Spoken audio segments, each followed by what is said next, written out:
तो hello hi guys, welcome back to your own academy Abhi academy. दोस्तों, मैं लेकर आया हूँ यूपीएसआई के हिंदी के मोस्ट इंपॉर्टेंट क्वेश्चंस जो हमारे आने वाले एग्जाम्स में हमसे पूछे जा सकते हैं।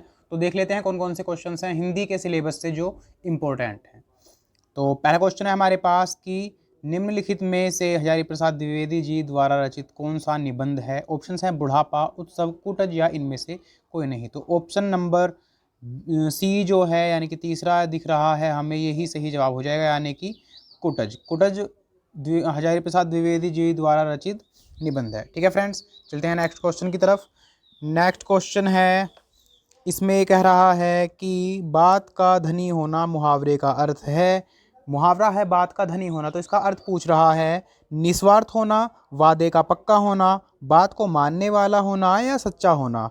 तो यहाँ पर जो दिख रहा है हमें दूसरा वाला यानी कि ऑप्शन नंबर बी, वादे का पक्का होना, इसका सही जवाब हो जाएगा। तो बी यानी कि वादे का पक्का होना लगा देंगे। ठीक है फ्रेंड्स, ऑप्शंस यहाँ पर नंबर नहीं डले हुए हैं ए बी सी डी करके, सिर्फ ऑप्शंस ही लिखे हुए हैं, तो आप समझ जाइएगा। ठीक है फ्रेंड्स, नेक्स्ट क्वेश्चन है कोप और रोष किस शब्द के समानार्थी शब्द हैं। अब कोष क्या होता है, कोप या प्रकोप। प्रकोप भी हम इसको बोल देते हैं। तो जब बहुत ज़्यादा गुस्सा आता है, क्रोधित होता है कोई, तो तभी उसको कोप या प्रकोपित कहा जाता है। रोष का भी अर्थ वहीं से है। तो ऑप्शंस हैं मोद, हर्ष, आनंद या क्रोध। तो क्रोध इसका सही जवाब हो जाएगा, यानी कि ऑप्शन नंबर डी जो दिख रहा है। ठीक है फ्रेंड्स, ये सही जवाब इसका हो जाएगा। नेक्स्ट है, निम्नलिखित में से कौन सा शब्द एक वचन है। आंसू, प्राण, आकाश या दर्शन। अब आंसू की यदि बात करें तो वाक्य में हम इस प्रकार से बोलते हैं कि उसके आंसू निकल आए। तो इसका मतलब, अब इसका अर्थ तो ये है कि ये बहुवचन है। अब प्राण की आप बात करें तो प्राण पखेरु हो गए या प्राण निकल गए, तो ये भी एक बहुवचन ही है। आकाश की यदि बात करें तो आकाश नीला है या आकाश बहुत सुंदर है, दिखता है। तो इस प्रकार की हम बात करते हैं, तो इसका अर्थ ये है कि आकाश जो है वो एक वचन होता है। और दर्शन भी बहुवचन ही होता है, क्योंकि दर्शन हो गए, उनके दर्शन हुए या उनके दर्शन करने के लिए गए, तो दर्शन हुए, तो ये भी बहुवचन ही होता है। तो इसका अर्थ ये है कि आकाश यहाँ पर एक वचन हो जाएगा। ठीक है फ्रेंड्स, तो ऑप्शन नंबर जो सी दिखेगा हमें, उसी को हम सही कर देंगे। नेक्स्ट क्वेश्चन है, क्वेश्चन नंबर 5, काया शब्द का समानार्थी शब्द है। अब काया शब्द जो होता है, काया का मतलब शरीर से होता है। तो ऑप्शन है चक्षु, तम, तरु, गात। तो ऑप्शन नंबर डी यानी कि गात इसका सही जवाब हो जाएगा। ठीक है फ्रेंड्स, चलते हैं नेक्स्ट क्वेश्चन पर। नेक्स्ट है, संधि का विलोम शब्द होता है। संधि का मतलब, अब विलोम शब्द देखने के लिए, विलोम या समानार्थी शब्द देखने के लिए जो है हमें उनके अर्थ पता होने चाहिए, तभी हम बता सकते हैं कि इसका विलोम शब्द क्या है और इसका समानार्थी शब्द क्या है। ठीक है फ्रेंड्स, तो संधि जो होता है इसका अर्थ होता है किसी भी चीज को जोड़ना, एक साथ चिपकाना या जोड़ना। तो संधि, अब इसका हमें विलोम शब्द देखना है।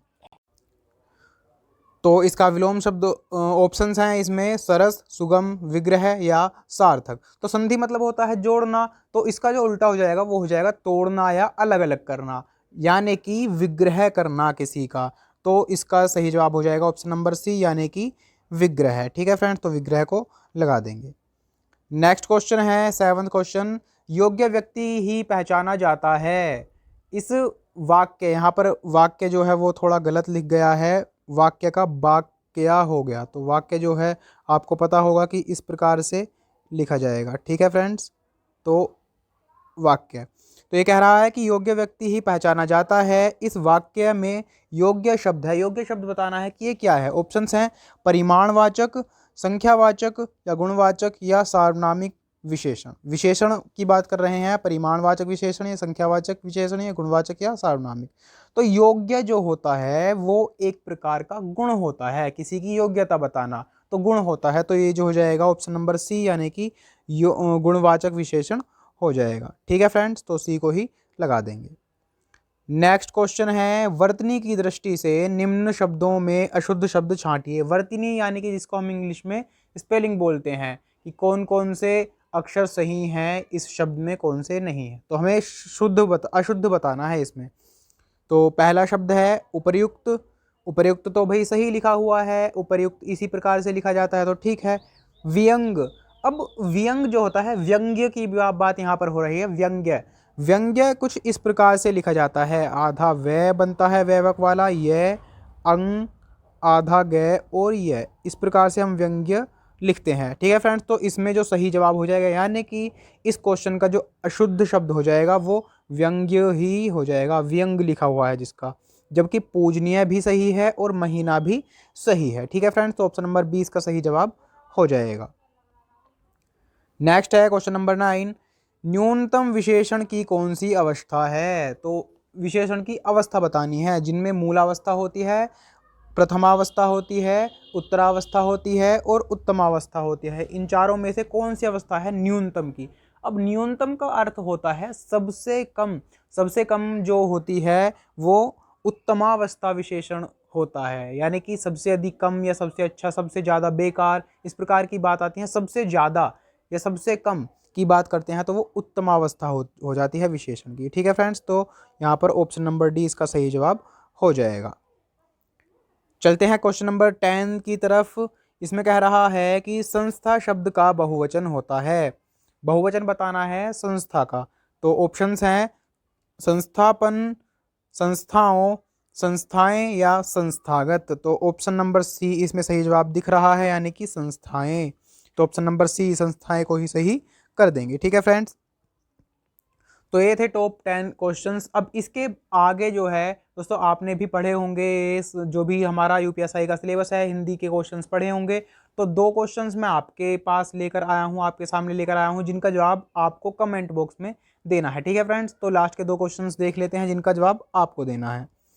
तो क्वेश्चन है, हिंदी में रिपोर्टाज विधा के जनक किसे माना जाता है? ऑप्शंस हैं रामकुमार वर्मा, रामविलास शर्मा, शिवदान सिंह चौहान, नंदुलारे वाजपेयी। तो इस क्वेश्चन का जवाब आपको कमेंट बॉक्स में देना है। ठीक है फ्रेंड्स, तो कमेंट बॉक्स में इसका जवाब जरूर देना। एक और क्वेश्चन है जिसका जवाब आपको देना है। क्वेश्चन है, दिए गए वाक्यों में से गलत वाक्य पहचानिए। गलत वाक्य बताना है कौन सा है।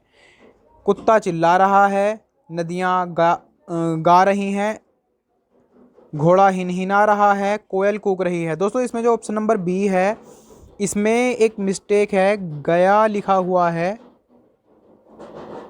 यहाँ पर गा रहेगा। ठीक है फ्रेंड्स, क्वेश्चन में गा ही होगा, तो ये हो गया नदियाँ गा रही हैं। अब इसमें से, इन चारों में से अब हमें जवाब बताना है। अब यहाँ पर इन चारों में से कोई सा एक वाक्य जो है वो गलत है, जिसका अर्थ गलत बैठ रहा है, तो उसका जवाब हमें देना है। ठीक है फ्रेंड्स, ऑप्शन नंबर जो बी है वो कुछ इस प्रकार का है कि नदियाँ गा रही हैं। इन चारों में से कोई सा एक सही जवाब है वो आपको बताना है। ठीक है फ्रेंड्स, तो इसी के साथ मैं अभिषेक कुमार लेता हूँ आपसे विदा। मिलते हैं आपसे अगली वीडियो में यूपीएसआई के और भी हिंदी, रीजनिंग और मैथ्स के सिलेबस के साथ। ठीक है फ्रेंड्स, उनको भी हम यहाँ पर सोल्व करने वाले हैं। तो तब तक के लिए यदि आपने हमारा चैनल सब्सक्राइब नहीं किया है तो जल्दी से सब्सक्राइब कर दीजिए और हमारे टेलीग्राम चैनल से जुड़ना ना भूलिए, जिसका लिंक आपको डिस्क्रिप्शन में मिल जाएगा। ठीक है फ्रेंड्स, और कमेंट करके ज़रूर बताइएगा कि क्वेश्चंस आपको कैसे लगे, और जो लास्ट के 2 क्वेश्चंस हैं उनका जवाब भी देना मत भूलिएगा। ठीक है फ्रेंड्स, मिलते हैं अपनी नेक्स्ट वीडियो में।